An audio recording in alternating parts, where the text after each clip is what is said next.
नमस्कार दोस्तों, आप सभी का स्वागत है।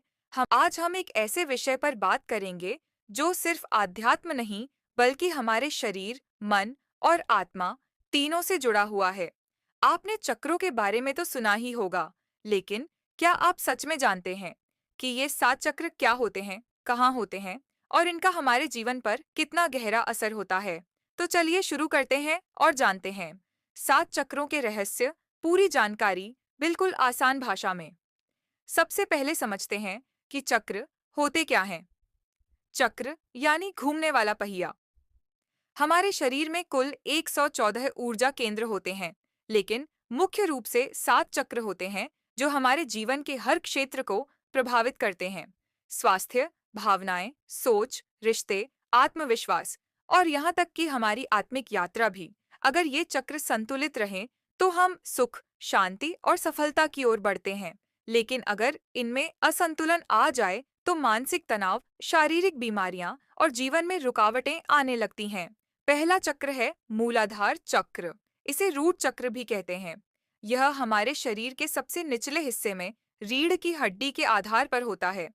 इसका रंग लाल होता है और यह पृथ्वी तत्व से जुड़ा होता है। यह हमें सुरक्षा, स्थिरता और आत्मविश्वास देता है। जब यह चक्र संतुलित होता है, तो हमें जीवन में मजबूती महसूस होती है। लेकिन जब यह अवरुद्ध होता है, तो डर, चिंता और असुरक्षा का भाव हावी हो जाता है। इस चक्र को सक्रिय करने के लिए धरती पर नंगे पांव चलना, प्रकृति के संपर्क में रहना और ओम लंग का जाप करना बहुत लाभदायक होता है। दूसरा चक्र है स्वादिष्ठान चक्र। यह नाभि के नीचे स्थित होता है और इसका रंग नारंगी होता है। यह जल तत्व से जुड़ा होता है। यह चक्र हमारी भावनाओं, रचनात्मकता और कामनाओं से जुड़ा होता है। जब यह सक्रिय होता है, तो हम उत्साही, सृजनशील और भावनात्मक रूप से संतुलित होते हैं। लेकिन जब इसमें रुकावट आती है, तो मूड स्विंग्स, रिश्तों में तनाव और उदासी जैसे भाव आते हैं। इस चक्र को जागृत करने के लिए नृत्य करें, कलात्मक गतिविधियों में भाग लें और ओम का जाप करें। तीसरा चक्र है मणिपुर चक्र। यह नाभि के ऊपर स्थित होता है और इसका रंग पीला होता है। यह अग्नि तत्व से जुड़ा होता है। यह चक्र आत्मबल, इच्छा शक्ति और आत्मसम्मान का केंद्र होता है। अगर यह सक्रिय है, तो हम निर्णायक और आत्मविश्वासी होते हैं।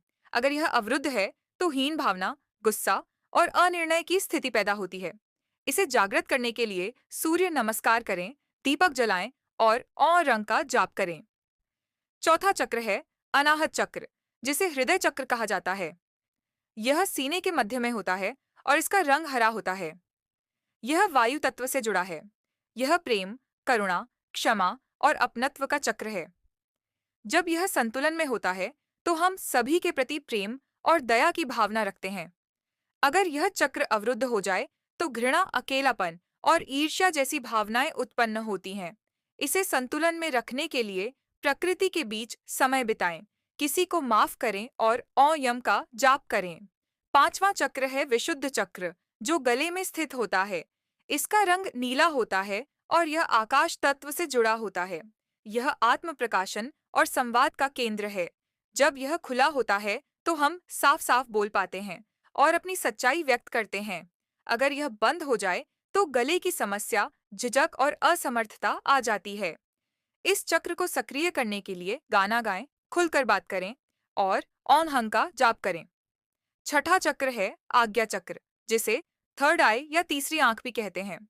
यह दोनों भौहों के बीच स्थित होता है और इसका रंग गहरा नीला होता है।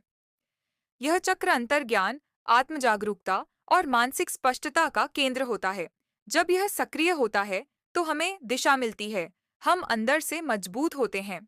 अगर यह बंद हो जाए, तो भ्रम, सिरदर्द और मानसिक थकावट जैसी समस्याएं आती हैं। इस चक्र को जागृत करने के लिए त्राटक करें, यानी दीपक को एकटक देखें और ओम का जाप करें। सातवां और अंतिम चक्र है सहस्रार चक्र। यह हमारे सिर के ऊपर स्थित होता है और इसका रंग बैंगनी या सफेद होता है। यह ब्रह्म ज्ञान और आत्मिक चेतना का केंद्र है। जब यह पूर्ण रूप से जागृत होता है, तो हम ब्रह्म से जुड़ जाते हैं। यह हमें मोक्ष की ओर ले जाता है। इसे जागृत करने के लिए मौन ध्यान करें, ब्रह्मांड से एकता का अनुभव करें और ओम शांति शांति शांति का उच्चारण करें। अब सवाल उठता है कि इन चक्रों को संतुलन में कैसे रखें।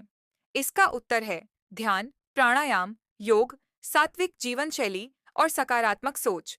नियमित साधना से ये चक्र संतुलन में आते हैं और हमारी ऊर्जा ऊपर की ओर प्रवाहित होने लगती है। जब सभी चक्र संतुलित होते हैं, तो हमारा शरीर स्वस्थ, मन शांत और आत्मा जागृत होती है। हम निर्णय लेने में सक्षम होते हैं, रिश्तों में मधुरता आती है और जीवन में एक नई दिशा मिलती है। तो दोस्तों, आज आपने जाना कि ये 7 चक्र क्या हैं, उनके क्या गुण हैं और उन्हें कैसे संतुलन में लाया जाए। अगर आपको यह जानकारी उपयोगी लगी हो, तो इस वीडियो को लाइक करें, अपने दोस्तों के साथ शेयर करें और चैनल को सब्सक्राइब करना न भूलें। कमेंट में ज़रूर बताएं कि आपको कौन सा चक्र सबसे ज़्यादा प्रभावित करता है और आप उसमें क्या बदलाव महसूस करना चाहते हैं। मिलते हैं अगले वीडियो में, तब तक के लिए ओम शांति शांति शांति।